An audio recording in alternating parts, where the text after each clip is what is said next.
What's going on, everybody? It's your boy Broadway Joel. If you like to stay up to date with boxing news, please hit that subscribe button. And if you've been here before, thanks for coming back. So today we're going to be talking about knockout of the year. And if you guys know me personally, you guys know I love knockouts, man. That's why I give extra credit for dominance and knocking people out and stuff like that. So I'm going to list about 5 fights that I think had the potential of being knockout of the year. And then at the end, I will reveal my number one. So one of the fights I want to talk about is Kiko Martinez versus Kid Galahad. Kid Galahad was the IBF champion. He was the favorite. He was the younger fighter. Kiko Martinez is 35 years old, a guy who's been stopped, I believe, 4 or 5 times. And he was looked at as an easy opponent by the boxing public. And let's just be honest, nobody expected him to get this knockout. And he did. And what made it more impressive was he dropped him in the previous round. And then the beginning of the opening round, he just landed one straight right hand, knocked him out cold. I was not expecting that. I was expecting maybe, Kid Galahad to run. And maybe if Kiko Martinez got the stoppage that way because he was hurt so much, I would have expected it. But I was not expecting a quick, as soon as the bell rings, one punch knockout by Kiko Martinez, a 35-year-old guy. Like, I did not expect that. It was very entertaining watching it. It was very unpredictable, and it definitely has an argument for being knockout of the year. Another fight I want to talk about is Rosado versus Melikuziev. Melikuziev dropped Rosado in the first round, had him hurt, and was kind of off the angles. His footwork was really good in this fight in Melikuziev. And I thought he was going to stop Rosado. I thought he was going to stop Rosado before the fight. And during the fight, I'm like, all right, I see what I was predicting. He's going to get the knockout. And it looked like he had Rosado pinned on the ropes or in the corner, like somewhere around there. And out of nowhere, Rosado just threw a sneaky overhand right that landed right on the jaw and knocked him out cold.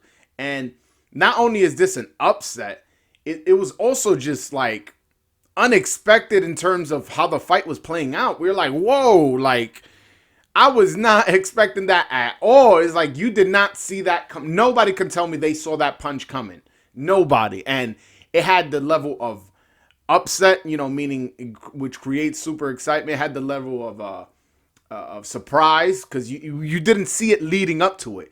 And then it had the level of gruesomeness where he knocked him out cold. It definitely has an argument for being knockout of the year, which is why it's on the list.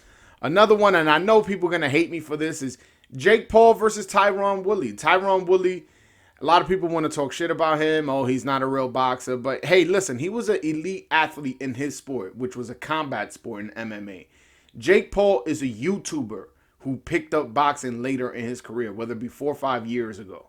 So this isn't an experienced, seasoned boxer fighting a guy who just picked up sports the other day. This is two, people who just picked up boxing recently, and one got a savage knockout. The fight was a horrible fight, and I actually didn't know who was winning the fight. I'm like, man, this fight is terrible. Like, I can't wait till it ends, and then boom, it came out of nowhere. Nobody saw it coming.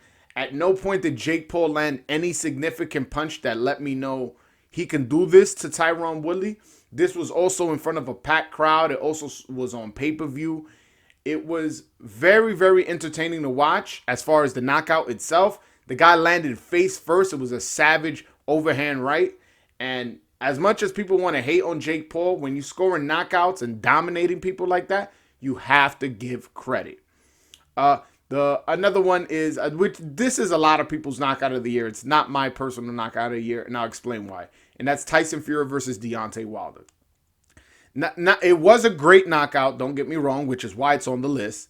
But well, first let me say why it is a candidate. So the reason it is a candidate is the level of magnitude this fight had, the importance. This was two heavyweight champions. It was a lineal champion versus a WBC champion. This was UK versus the US. And this was, they had a lot of history leading up to this fight, both with the first fight and the second fight, and the controversy in the second fight, everything Deontay Wilder said. So this was a highly anticipated fight. And it was a war. It was a brawl. Both guys got dropped multiple times.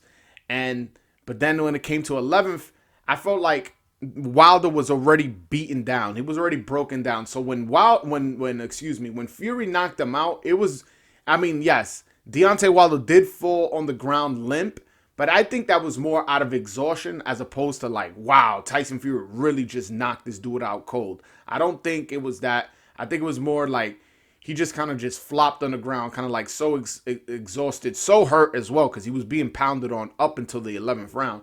So I think he was hurt slash tired, and just that's why he felt so limp, and that's why the knockout looked so gruesome, although it probably wasn't as bad of a punch as the other knockouts I've been mentioning.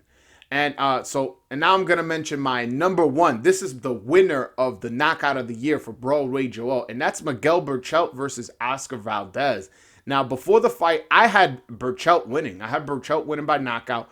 I figured that his experience, his size advantage, as well as Oscar Valdez having broken his jaw before, that combination of things was going to lead to Miguel Berchelt making this a brawl and winning the fight, because he has a lot of experience brawling, whether it be with Mickey Roman, those fights with Francisco Vargas. This guy's a true Mexican warrior. So I was expecting him to pull it out.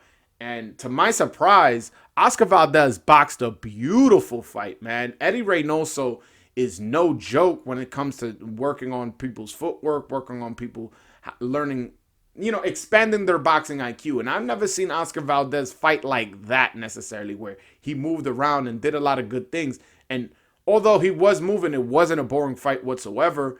It was a very entertaining fight, and it ended in such an emphatic knockout for the WBC Junior Lightweight Championship. It was like, wow, this was an amazing knockout. And watching Miguel Berchelt, fall face first, it was kind of scary. You kind of thought, he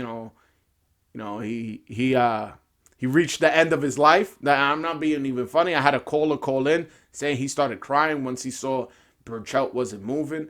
So I'm glad he's okay. For all the fans who didn't watch a knockout, just watching this, he is okay. He's going to continue his boxing career. But at the time, it looked scary. But what was funny about the knockout, and I can say it's funny now that I know Berchelt is okay, is that this guy's knocked out cold around on the ground, the referee and medical team around him, his team, his trainers all over him. And Oscar Valdez is running around the ring screaming, and at one point even jumped over Berchelt's legs, his lifeless body. It was like, bro, it was actually funny to watch. But yeah, no, that's definitely my knockout of the year. It was an important fight. It was on ESPN for free. So if you had a boxing fan that was a casual or hardcore, they didn't have to shell out any money to see that fight. As long as they had ESPN, they saw that fight. To me, that is knockout of the year. I'm going to mention some honorable mentions. And the reason some of these knockouts weren't mentioned as one of the lists is because maybe they weren't as significant. Maybe there wasn't as a popular fighter and nobody really saw. So, again, all the other fights I mentioned either were really big upsets or championship fights. But all right, so F.A. Ajagba versus Brian Howard, that was a savage knockout. Brandon Lee versus Samuel Taya, that might be the most savage knockout out of all the knockouts I mentioned, regardless of status or anything. Conor Benn versus Chris Algieri, and the last one I'll mention is Canelo Alvarez versus Billy Joe Saunders. Now, I know that wasn't necessarily an entertaining knockout in terms of like, wow, he knocked him out cold, or wow, the guy was shivering on the ground after that punch. But the reason I bring it up is like, yo, Canelo broke his face, made him retire. Like I believe he broke his face in 3 places and made him retire both in the fight and in the fight game. Like, he's no longer going to fight. He took that Canelo payday and went away. That's it. You'll never see Billy Joe Saunders in a ring. That's why I have it in the honorable mention, just because of how hard he punched Billy Joe Saunders. But all right, guys, that's my video. Hopefully you guys enjoyed the video. Let me know in the comment section what you have as knockout of the year, as well as hit that subscribe button if you haven't already. Hit the like button if you haven't already. And I go live every single Wednesday, 7 p.m. Eastern, 4 p.m. Pacific. It's a live call-in show, so if you want to call in and talk about knockout of the year or anything along those lines, please do. I'm more than happy to answer your questions, as well as if you want to debate, I'm with all the smoke. But all right, guys, until next time, peace.